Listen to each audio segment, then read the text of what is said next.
Welcome everyone to the first live ever of Radio Turku.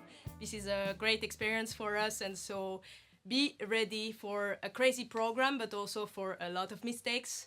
We are amateur, of course, but I think we had some professionals also participating during this live. Simon, can you introduce yourself? Yeah, I'm Simon. You know me already if you know Radio Turku. This is my co-host Noémie. We have a lot of things planned for this show, like games, interviews.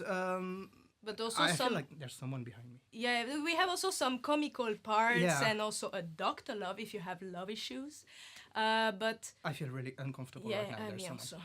also. I'm sweating actually. Yeah. Is there someone drooling on my? Oh my. Hello. Hello, Simo. What a bunch of beautiful people here. Hello. Nice to meet you. It's been a long time. Studio audience goes crazy. Oh yeah. We have like Yeah. the As soon most. as you appear, people clap. So Yeah. who are you, sir? I am Rami, and I am part of duo Ramikka Komikka. And since I'm a part of duo, I'm not alone here. I have my good friend Miikka. Where is? Oh my God! There were two of them. Yeah. Hello, Miikka. Hello. I love you. And we will popular be man. part of this night today, and also Simo, you will be part of I guess I will. the yeah. parts we're in. Tell also. me you were a comedian. I mean, Okay. I kept something. Discover for you. See you Every day. later. See you See you guys. guys. So as you can see, a lot of surprise this For evening. us also. For us also. I think everyone is ready now Looks like it. for the best live. I hope the public of free viewers is ready. Hi, Mom. Hello, Mom. And in the meantime, we wish you a great evening. And in case you missed this great opportunity of watching a live show, you can always watch it when we republish it on our YouTube channel.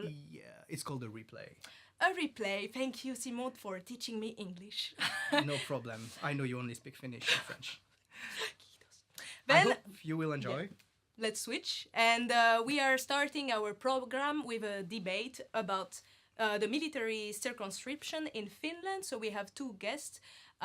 We have Ville and Petteri. One is for the circonscription, one is against. And this debate is directed by David, who will be the mediator during the discussion. Let's go with the debate.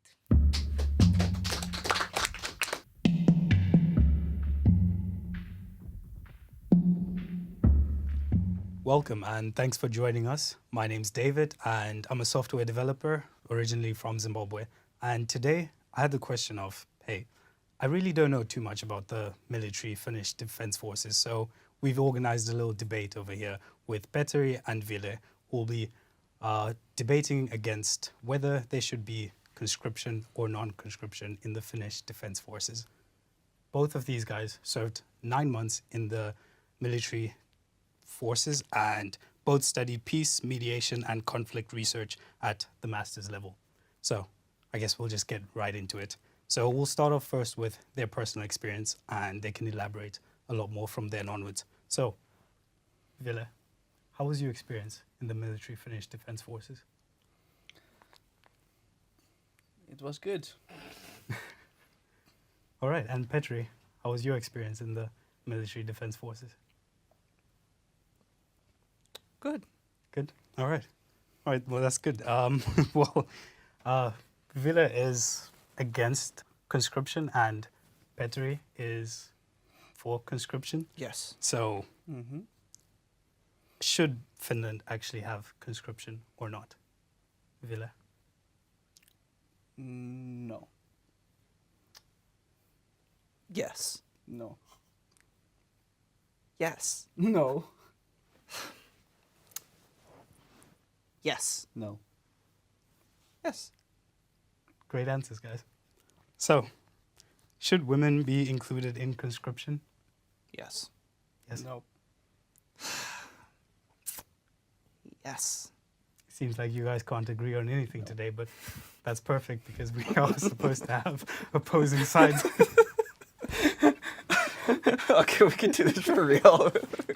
We just wanted to do that just to kind of Yeah, no, I love it. I love it. I absolutely love it. take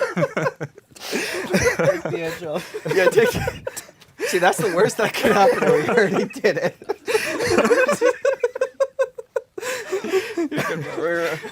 We'll do it for real this time. Good job. I really thought you were serious at first, but I asked, like, how was your experience? And you said, okay. Real Finnish answer. We need to wait to have a debate.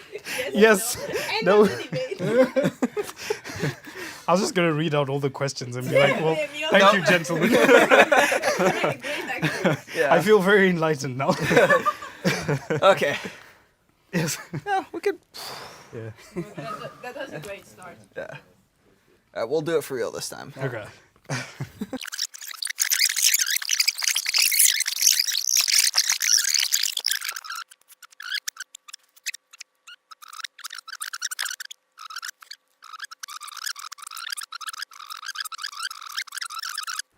Welcome and thanks for joining us today. My name's David. I'm a software developer from Zimbabwe and I've been in Finland for about 2 years or so. And I had the question of, I don't really know too much about the military defense forces. So I thought maybe we should probably organize a debate against whether there should be conscription or not. Because in Finland, it's mandatory for all men aged, I think it's 18 to around 30 years old to at least have been conscripted into the Finnish army at least once or twice. So today I'm joined by Ville and Petteri. They both study peace mediation and conflict research at a master's level. Pretty impressive. Oh, And they thanks, both David. did about 9 months of conscription themselves. So I guess we can start this off by having them both tell us how their experience in the military Finnish defense forces was for the 9 months that they were there. Ville, you want to lead us? Yeah, so it was pretty easy for me. I had a very easy position in the Finnish Defense Forces. I was a multimedia graphics designer, so it was mostly creating graphics for, my officers and some campaigns. I also took photography and videos, and I was also taking care of the social media. So I was very lucky to not go to the forest every weekend. You dodged the bullet there. Mm. I've heard some horror stories in the forest, weeks on end, and it's raining, and Yes. there's nothing but a tent and the nature to keep you company. Yeah. And I should have explained this, but Ville is, I think you can tell by his shirt, he's against conscription. And Petteri, how was your experience? You know, it was really good. I had a little bit interesting experience seeing as I grew up in America and my Finnish isn't fluent. So I kind of went in there not fully speaking the language. So it was kind of like, the way I describe it, it was a bit like playing Among Us, but I was always the imposter. I'd see people cleaning and I'd think like, okay, I gotta start cleaning. They'd say something and I'd just kind of watch what other people would do sometimes and copy what they did. And sometimes I'd get called out and I'd be like, not always fun. But no, what I did, I was in the Finnish Navy and I served as military police. And kind of like what the MP's main role is, like, you know, defending bases, searching and capturing like high profile targets, a little bit urban warfare, search and destroy, as well as like providing protection for like Finnish higher up military leaders and such. And I was also there for 9 months. And overall, I'd say it was a really good experience. Learned a lot of things and a great place to practice Finnish. I mean, it certainly wasn't the easiest thing. There were some moments I had to go to the forest. I might push back against the being alone in the forest because I was in a tent with 11 other guys. Not the funnest thing in the world, but it certainly was an unique experience, shall we say. Yeah, it does sound like you had quite a unique experience. I can't imagine myself being thrust into this entirely new environment with a bunch of people around me, and I can't really understand or connect with them fully because they're all speaking a sort of different language from what I was used to. So. Yeah, it's interesting. I mean, most of them can speak English, so that was very helpful when, you know, my Finnish couldn't keep up. But then there's also the Finnish inti slang, as they say. Like, the army has its own, like, Finnish words and slang for stuff. So not only did I have to, like, try to learn Finnish, but I was also trying to keep up with, like, the army slang. And Ville can attest to this. He probably knows a lot more of the slang than I do, to be fair. Yeah. Well, it sounds at least like the army really kind of integrated you into the Finnish society. So would you say that that's one of the reasons why you are for conscription? Yes and no. I mean, certainly the shared experience with like pretty much every man in Finland is a pretty unique thing that you don't get in a lot of countries. Like at the church where I go to, sometimes like guys will just come up and talk to me, and we just talk military because it's a shared experience we have, and it's a cause most pretty much all Finns like agree upon, like defending the country. But to say that's the main reason why I'm for it, I think would be a bit of a disservice for my argument. It's like certainly like a bonus, but not the main crux of what I'm trying to argue today. Sure. So what would you say is the main crux of what you're trying to argue today? So my main point is that conscription is necessary for the defense of Finland and preserving our country and society against, you know, our neighbor who's currently at war with Ukraine and let's just say has done a lot of things that would lead me to believe that they can't be trusted. So the conscription, I think, is definitely essential for Finnish national security. I understand that, and I think at least in my country we're very lucky to have very peaceful neighbors, and it's not the same situation in Finland, and I do understand that. So, Ville, why would you be against conscription?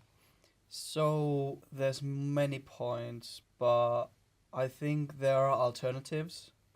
And one of the things we learned during the peace studies was that we can, first of all, envision possible worlds, like how we want to build a world, instead of having conscription, which is basically mandatory for all boys. Certainly it can create a lot of great experiences, like for the boys I mean, it's a one of a kind of experience that you don't have anywhere else, and I mean, I do also have had nostalgic memories of that before. But that aside, I think there are possibilities that we have not even researched. For example, non-violent ways of organizing the nation against the aggressor. There's like a few historical events. For example, in Denmark, Hitler attacked Denmark. I don't remember which year it was, but during the World War II. And they didn't resist, right? They said, okay, you can come. They laid down their weapons, but they did not, they resisted in their spirit. Okay. So they did not surrender to the Nazi Germany. So what they did, they organized underground and started to protest in every manner possible against Nazis. And that's where we got to nonviolent action, which is a possible way to resist the aggressor. However, like I said, there's no research, and the question, we'll get into the specifics later, yeah. Sure. So you are a component or an advocate for non-aggressive action versus military action?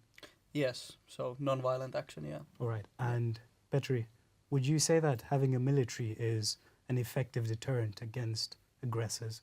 Say in the case that you've just mentioned, you have quite an aggressive neighbor, and that's one of the main points, at least for you, to have an army to stave off these aggressors. So would you agree with Ville's point that there may be alternatives? So to the first point, 100%, I do think having a military is a great deterrence against Russia.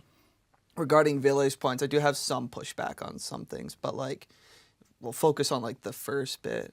I mean, looking at Russia right now and kind of how they're thinking and what they're doing, they aren't always acting in the most rational way. And countries don't always act in the most rational way.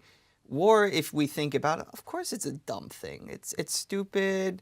No one really wins in war, but at the same time, you also have to be ready for it, because if an army kind of marches in unopposed and they can do what they want, then you'll have, I think, a much worse scenario. So having a strong military to keep like an aggressive force outside, away from like our family and our kids and our neighbors, it ultimately is the best thing for Finland. And I'm not the only one who thinks that. Majority of Finland thinks this. Like, it was recently polled, 83% of Finns are for conscription. That's 4 out of 5 Finns are for conscription. morale within the conscripts has never really been higher, given what's going on in Ukraine. And to kind of Ville's point with like the Nazis attacking Denmark and Denmark resisting, non-violently, it's really cool. But something else our professor told us is that like with non-killing methods, they're only really effective if the aggressor values your life. And giving out like what Russia's doing in Ukraine to like, bombing maternity hospitals, kidnapping children and indoctrinating them in schools to fight for Russia, or even looking at the past to like taking away protesters in Estonia and sending them off to gulags in Siberia. Russia's track record of respecting human rights is, I don't trust it one bit. And I don't think nonviolent resistance is purely going to keep us away from Russia, because it seems like they only respect force, and having a defense force just for defending our country is the best way to keep them out. And having the conscription service means that like our whole country is ready to fight, making it a less attractive prospect for Russia to come against us. Joe, I understand that. And you said there was a recent poll that was done to see what Finns thought of conscription in general, and a majority of them were for it. So if a majority of people are for this action, then is there a need to make it mandatory? Well, kind of through law, you kind of have to make things mandatory. But if people already agree with it, then do you have to make it mandatory or not? Well, for the legal framework, yeah. Okay. Yeah. Do you agree? So if the military, if Finnish Defence Forces should be volunteer-based or conscription-based, Yes. which is based on the written law, Yes. and there's actually a separate law for that. It's not even part of constitution. So this is one of the things that the world is murky, dirty place, and there's no clear answers usually, only really difficult decisions. And if we talk about Finland, then even as peace advocates and non-violent, going for against conscription and more for the non-violent resistance methods, a volunteer-based army in Finland may or may not work, and who's willing to take the risk to do it. But it is possible elsewhere.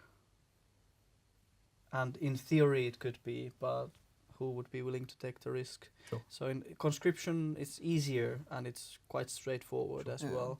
And given that it's built in the society's norms in Finland, it is, and as you said, as Petteri said, that it is the how is it, maanpuolustustahto. You'll have to translate that for me. So the like the willingness to protect our country yeah. Is quite high, so there's no need to make it a professional army. But again, the context matters really a lot here, because we in Finland is right at the border of Russia. Yeah. Again, now I seem like against for conscription here, but I would still argue that well, I am biased, right? This is one of the This is Sure, just and this it's is just not the black and white context too. of like Yes. the whole thing. Yeah. I mean, you can't really have this discussion without talking about yeah. the fact that Russia is our neighbor. And yeah, I have some things I want to add, but I don't want to derail your thought. Back to the nonviolent resistance, I would still say that. So also one point. So I did military Finnish Defence Forces, but I also went to the civil service. Sure. I renounced my oath to protect Finland in terms with the means of weapons and going to the. kidding. I'm doing what I can with other means. Could I That's ask okay. why you did that? Oh, I just thought it would not be proper after studying peace studies that I would be still enlisted in the military reserves. All right. So now I'm in the civil service reserves. There's some different wording there, but anyway, let's not get into that. Basically, what happens when if and hopefully never some kind of a fight is with Finland and somebody, then we would be there to help with the fire and do what we can in the civilian setting. We would not go into the trenches and the Oh, I see. forests. So you're still supporting your country, but just in a different way. Yes, Yeah. yes. And both of you studied peace studies, but you are more of I'll help them from the side as a citizen, but you've joined the Marines, so you're more in the trenches. Well, What prompted that? Well, I think if one is to truly understand peace, one must study all aspects of peace, not just the dogmatic ways of not killing. And yeah, it's kind of like there's many different ways to get peace, and this is just one of the ways to do that. I mean, defending yourself against like a hostile country, I mean, does lead to peace if you win and you can keep them off. Sure. Yeah, and yeah, I had some pushback against some of the stuff he said, but I think we've kind of moved on from that point. Oh, I wanna, you can push back. Yeah, Can I push come back? at me, come at me, bro. Let's do this. What are you gonna do? Fight back, Mr. Peace Lover?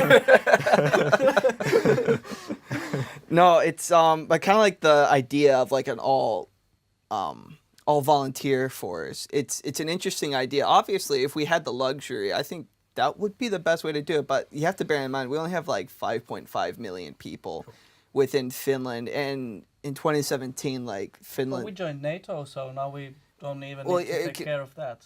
One aspect. We could talk about that in just a second, but let me finish my main point. I mean, like Okay. Finland's goal for like a wartime strength, as they said in 2017, is to have about 280,000 soldiers ready to go. And the pros of conscription is that, you know, not everybody has to be standing and be like always on base, always with guns, always ready to go. But like the fact that everyone, pretty much every male's been trained, you can just mobilize quickly, so people can like drop what they're doing and then go and fight and protect the country, which They're is always the biggest aspect of conscription. Because like if you can mobilize troops quicker and move quicker, get people trained quicker, I might have already said that, but you get what I mean. If you can move faster than the enemy and get more boots on the ground quicker than the enemy, you can have a better chance of fighting them off. Sure. Now, you did just mention that Finland is quite a small country, and the mandate right now is to at least get as many boots ready to actually defend the country. Now, do you then think that women should be included in the conscription just for equality's sake? It's a really interesting question. Like, first of all, I'm not opposed to the idea of women being involved in conscription. For equality's sake, I don't know. Like, just because I think I might be skating on thin ice, but I mean, I don't know the feminist position of this issue, if they even want to do that. Sure. If they do, more power to them. I mean, women can volunteer and they can fight just as well, if not better, than a lot of the guys. That's an interesting question. If they want to, from feminist perspective, yeah. Yeah, because like I don't know. mean, Yeah. they're like women have gone through a lot of sexism, the patriarchy. I'm 6'5", by the way. I'm sorry. Yeah, just put I that know in it's there. terrible. That's a joke. I'm actually 5'8". I'm a short kid.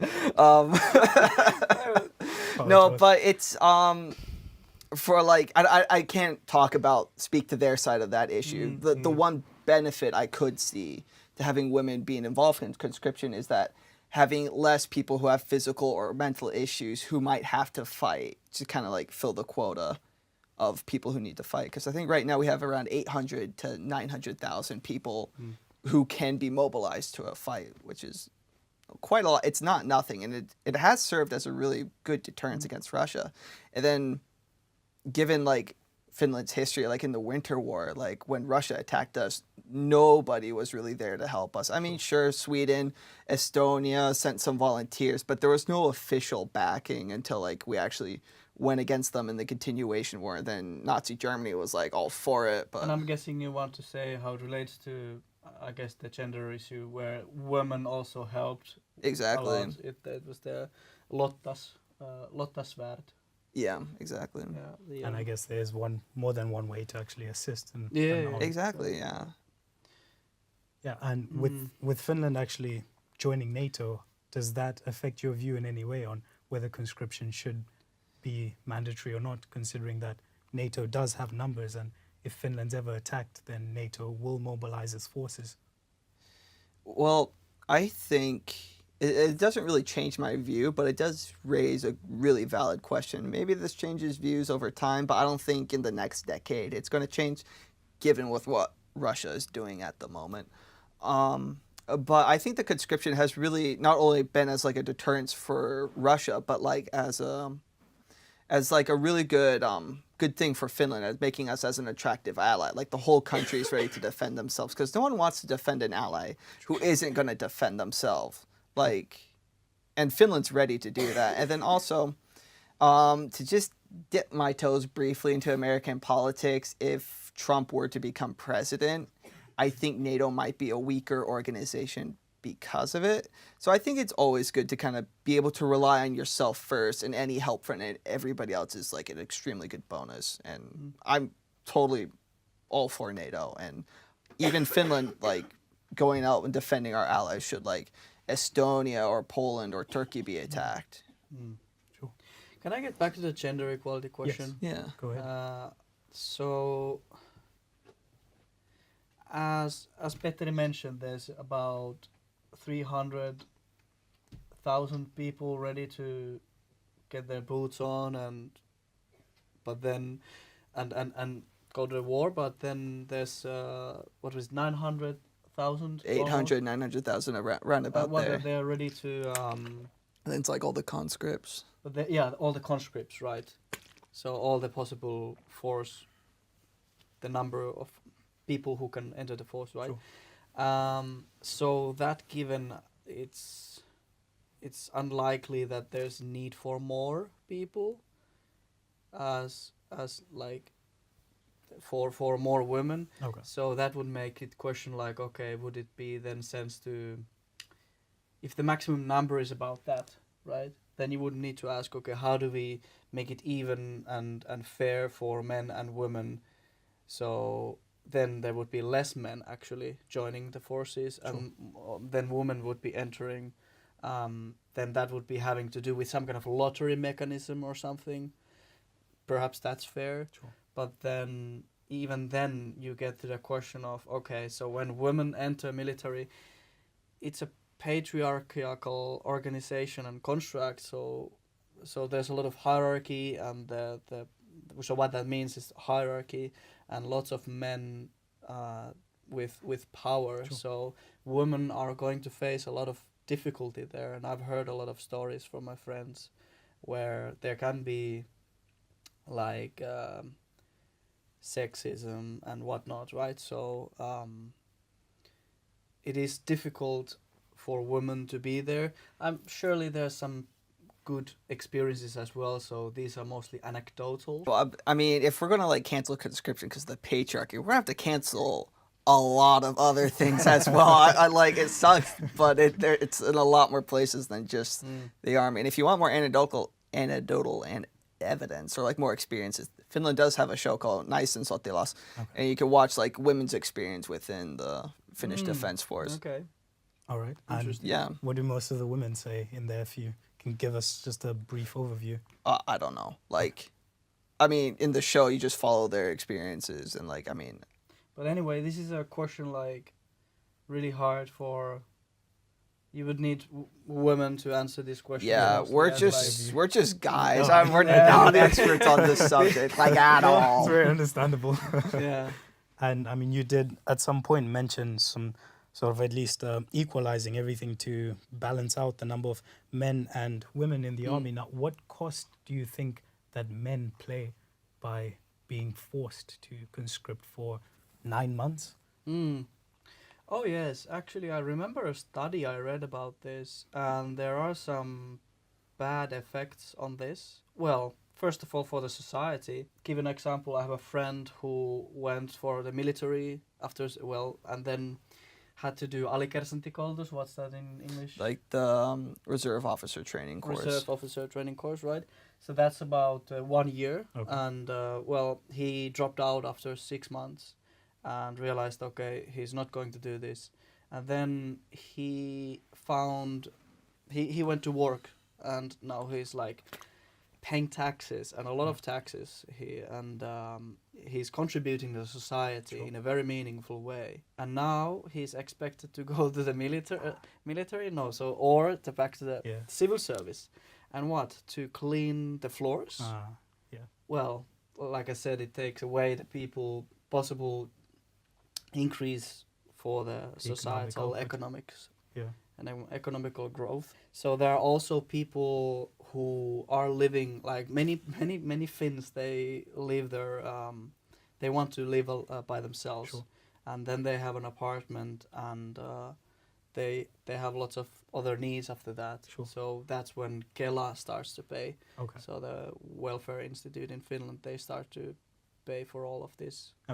It sounds like again, tax money is taken away from only to have a person in the military.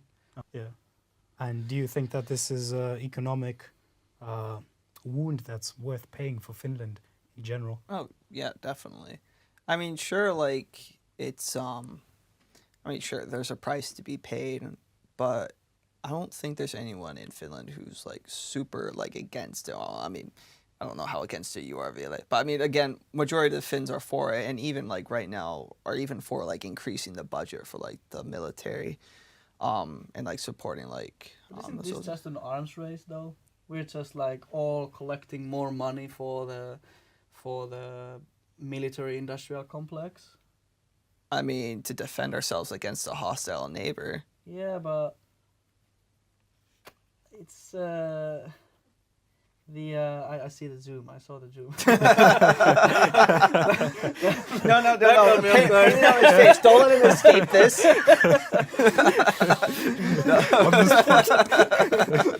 I'm with my side eye. Like bombastic side eye. So. But isn't it taking... When is enough? When is enough, right? How long are we going to feed the military-industrial complex? And when do we say, okay, this is enough. I think we are sufficiently good with our deterrence, if you believe in the deterrence theory. When is it enough? I mean... Well... They are trying to recruit Ireland now to get to the NATO and get 2% of their GDP. Well, first of all, NATO isn't getting their 2% of the GDP. The 2% of their GDP is like the country investing in its own military. It's not going to NATO. It's like okay. So yes, okay, good. Thanks for clearing that up. But still, it's still money went to the military-industrial complex on the whole. I mean, the whole military-industrial complex thing is like a really big issue. But I think to what you're saying, like, when's enough? I mean, when it comes to defense and, like, when the other side is also growing, you also have to kind of keep up with it. Like, at what point do you go to the gym and it's like, well, I've done it, guys. I'm fit. I don't need to do this anymore. Like, you kind of always have to keep maintaining it because, like, technology grows old, people grow old. Like, I don't think there'll ever be a point where we ever fully stop investing and spending on, like, the military-industrial complex and on Finland's defense. But, like, how much we spend on it is really up to the people. And right now, the people are for spending more, especially, like, as I've said, Russia's being really, really aggressive right now. And I think it's necessary right now to kind of prepare ourselves for the worst.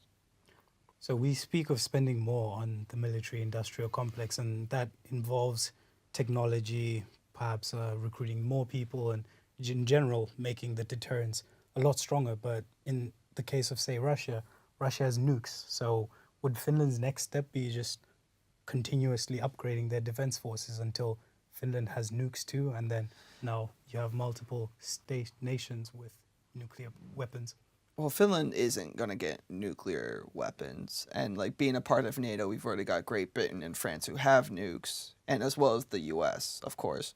But, like, Finland's doesn't really have a deterrence against nuclear weapons, but have more of, like, a nuclear shield. Like, if you go to Helsinki, there's, like, a really big underground city that I think can fit, like, I want to say, don't quote me on this, about 90% of Helsinki's population could fit in, like, the underground city in case of, like, a nuclear attack. And a lot of it's, like, incorporated in everyday life. It's a little fun fact, but like you could go to like an art museum down there. They have go-karts. I think they even have like a little indoor water park down there as well. But Finland is prepared for that possibility, and not like an aggressive way, but as like a protect yourselves. And I can't remember when this law was passed, but like buildings that are like a certain size have to have like have like bunkers in case of wartime as well.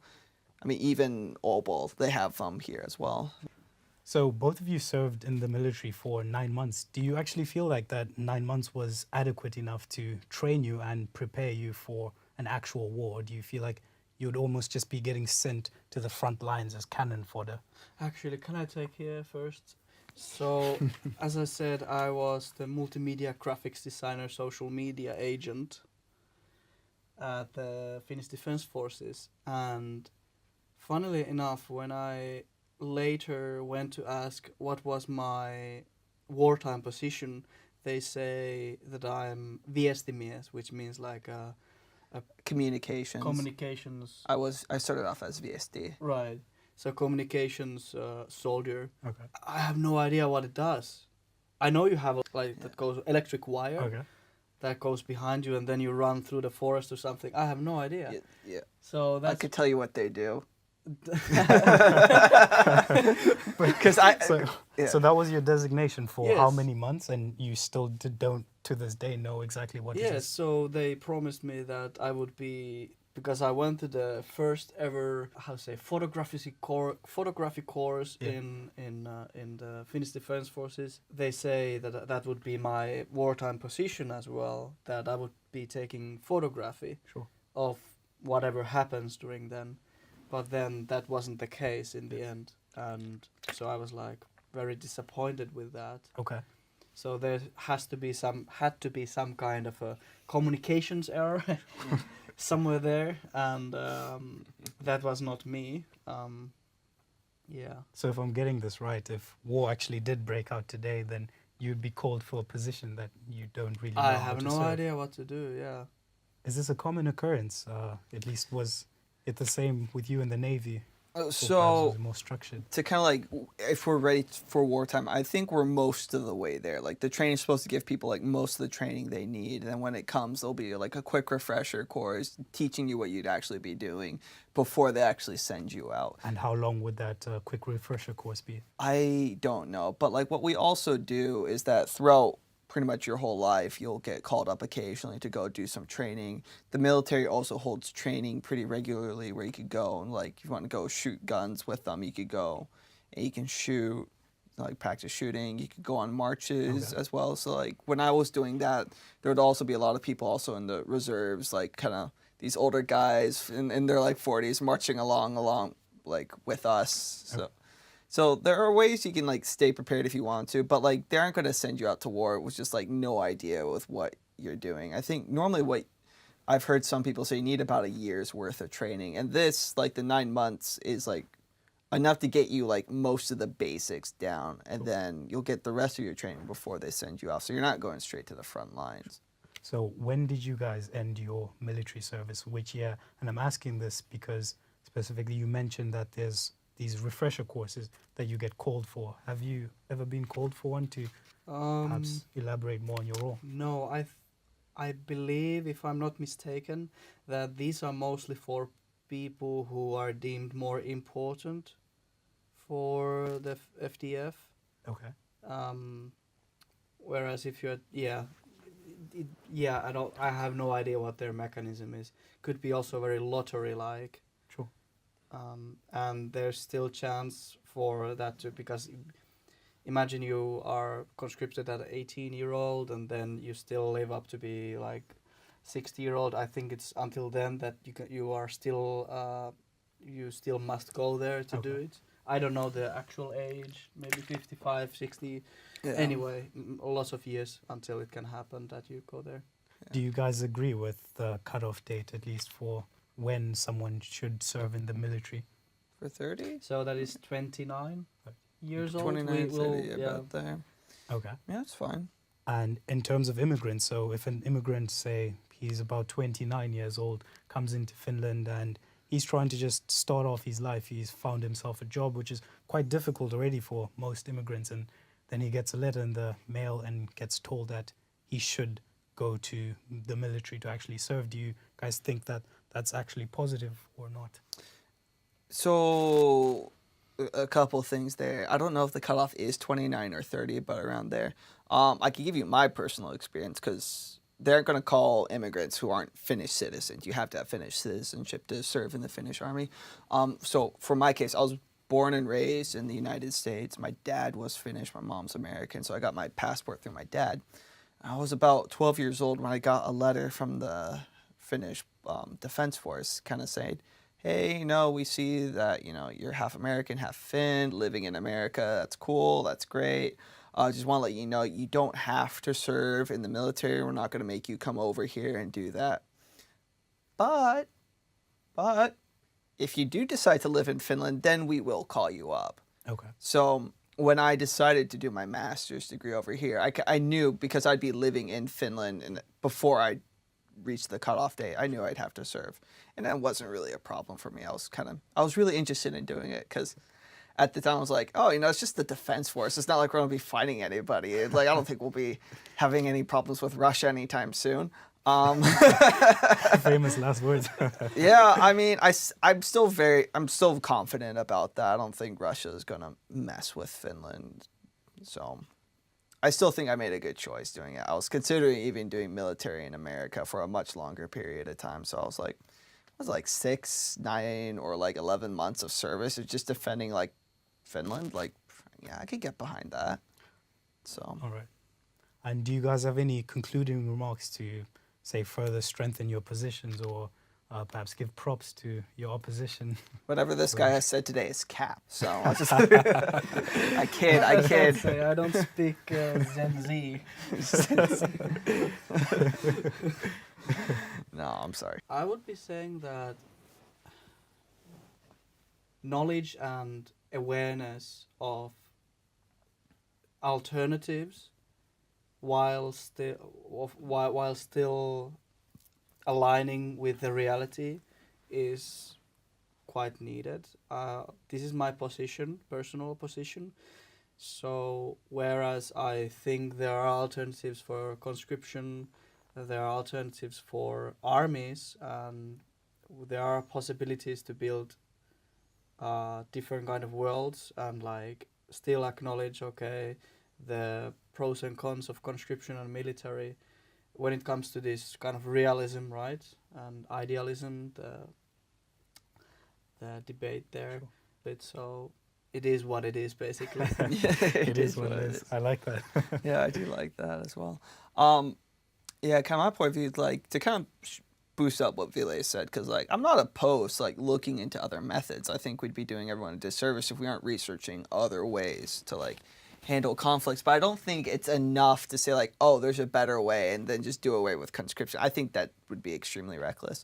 But I definitely do think it has been a huge source of pride and a key reason why Finland has a huge reason for the way Finland is the way they are, and the way we've been able to kind of keep ourselves safe from Russia, because it has been, I think, an effective deterrent, and really as a foreign policy kind of thing, it's really made Finland an attractive ally. Anything else I could add? I don't think so, really. Finland's for it. Most of the people are for it. I don't really need to go too much more in depth to kind of strengthen my side. But I would say is I don't think conscription is right for every country, because I think countries that have more people, they can afford to do an all volunteer force. A smaller country like Finland, our situation's different. I don't think there's any clear cut way to do one thing. Everything's shades of gray, and context is everything. USA has conscription baked in its law that it can activate. We have a draft in wartime, but Right. really, I don't think we're gonna need that anytime soon. So now you have a professional army, right? Yeah, it's very professional. Best in the world. Best. Allegedly. It's the best army that God ever created. Okay, it's true. You Believe had me. a camera on.